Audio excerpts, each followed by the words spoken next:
Good morning, everyone, all my friends, family, all my gang. This is John Michael. I've had some questions from a lot of people about return to sender and about reversal spells and basically, you know, how we do those here where I'm from or how we do those in my household. So I just wanted to do a quick little video. I do want to add that reversals and return to sender spells are not something that you do when someone takes your parking space at work. It's not something that you do when, you know, just out of spite. To me, when you do reversals and return to sender spells, these are very serious. These are borderline spells, what some people call them. To me, I equate it with fighting fire with fire. If someone is disrupting my household, my life, causing pain and suffering to me or my loved ones, causing it to disharmony in my workplace, you know, serious things. When you feel like people are coming at you for no apparent reason, these will be, you know, reasons. You know, you can check your list off. It's okay to go ahead and do reversibles. I was always taught, which I'm here in the southeast. I'm about an hour from Little Rock and about an hour and a half, 2 hours from Memphis, like the way I'm located. And I was always taught that we do reversals on Fridays. The reason why is Friday is supposed to be the ending of the week. Also, in some traditions and households, you know, they celebrate, you know, instead of doing Oshun and love and things on Saturdays, they do her with Friday. And some houses, you know, associate Fridays with love. So we're flipping the script. We're reversing and sending everything back. Normally, in my household, we do white candles on Monday to Elegua. On Friday, if we do reversibles, we do the red and black to Elegua. The reason, the difference was explained to me by someone who's in the religion, someone who I trust, someone that is a professor of anthropology. She has told me, this is when I first started candle burning, when I first entered the religion back in 2008, that the reason why we use the red and black on Friday is it's a war candle. We're calling in the warrior aspect of Elegua. Okay? So we're using the red and black on a Friday for our saint novena style candles. Those of you who do hoodoo, who work with the saints or the Orisia, know what I'm talking about when I'm talking about an altar light, an altar candle, you know, for the saint or the Orisha. Also, you will need a small compact mirror, small mirror of some sort, preferably round. And you can get these, or you can actually get these that are encased that says reverse action, and it has like arrows. If you do, I recommend that you get the black on top, the red at the bottom. The reason why is you're burning away all the bad shit, and then when it's gone, the red is bringing all the power and all the good stuff back to you. Now with Elegua's candles, usually you find them red and black like this. Usually a go-away candle, you find them red and black like this. I do use those that are red and black like that. However, if I can't find, you know, one, I get these. Most of you that are into candle burning or that are into any type of magic lifestyle know how to do this. You basically, you take it, you cut the end off of the red, you reverse it, and you use the black end. Okay? Really good herbs associated with this would be like agrimony,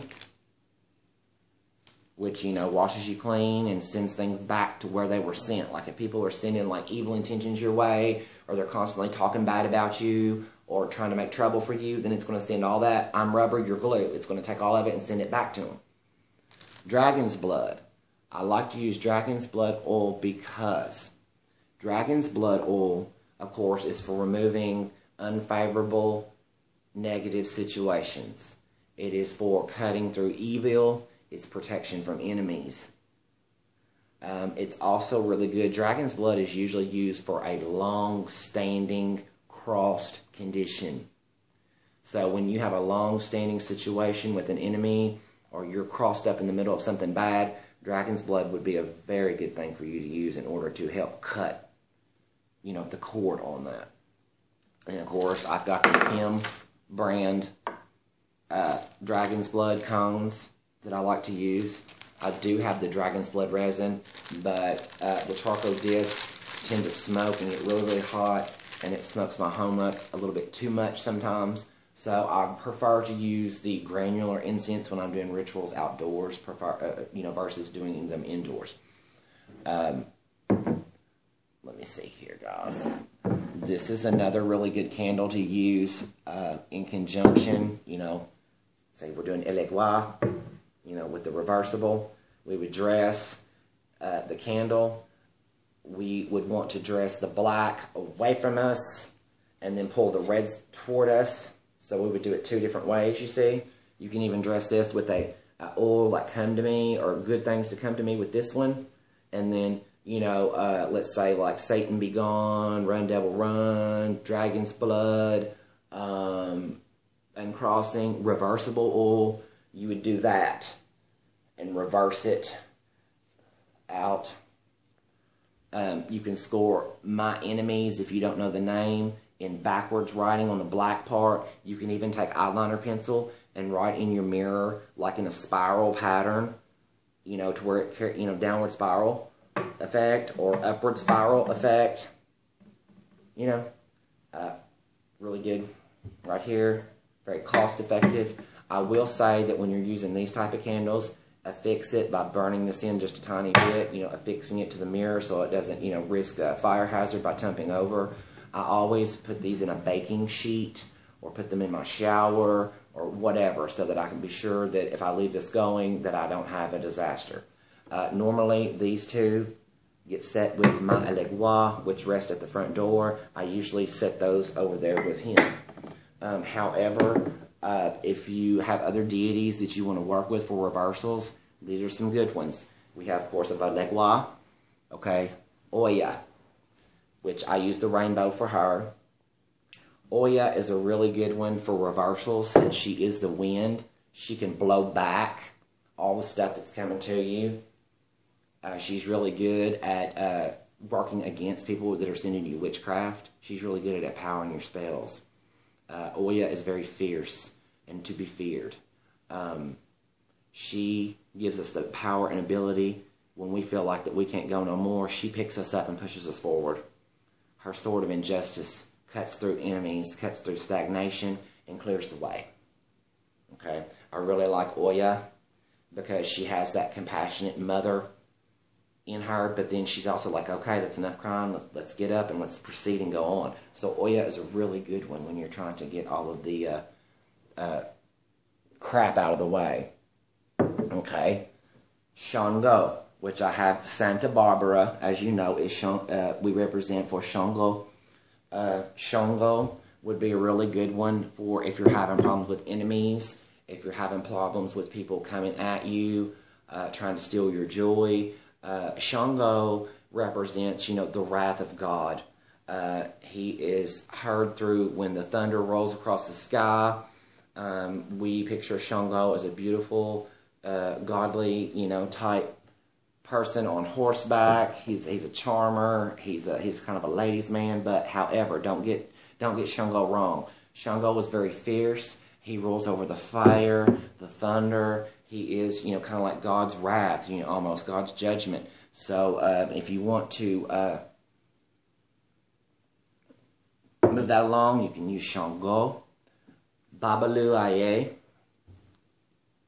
which we use San Lazaro for Babalu Aye.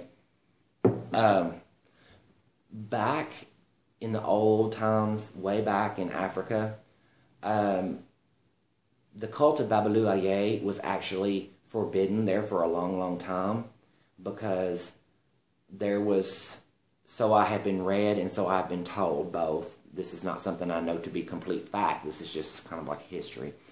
The priests of Babalu Aye would use germological warfare. They knew how to put smallpox and all of the diseases and all the pestilence on their arrows, on their spears when they went into war. They spread, disease. You have someone coming at you in your tribe, and you take a poisoned arrow, basically, and slingshot into their tribe, well, then it just spreads. It's just like, and you've wiped out a whole entire platoon. So Babalu Aye is meant to be feared also. He blesses us with good health and well-being, and he is a very calm, very old Arisia. He's very humble. He takes offerings of basically anything. But one thing about Babalu Aye, he does ride the winds with Oya at this time of year. He brings flu.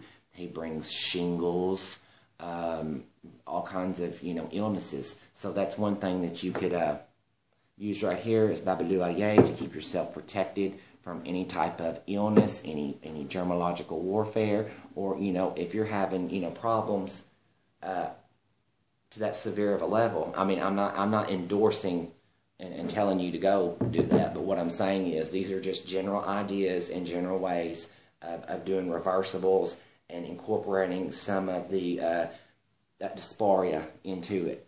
Another one to always keep going, guys, is Muerto Cortos de Amigos, protection from enemies. I usually keep this one going, usually on Oya's altar or over on Ba'ilegua, because those are two of my main go-tos. Oya stands up for injustice and things that, she rights wrongs and liberates us when we feel like that we're stuck and we can't, So, protection from enemies, Alegua and Oya would be two good ones to use this one with. I'm just going to kind of leave you with this, guys. I've got some work to do, and then I have got to head off to my full-time job at 9:30. So, blessings, everyone. Have a great weekend, and good luck on your spells.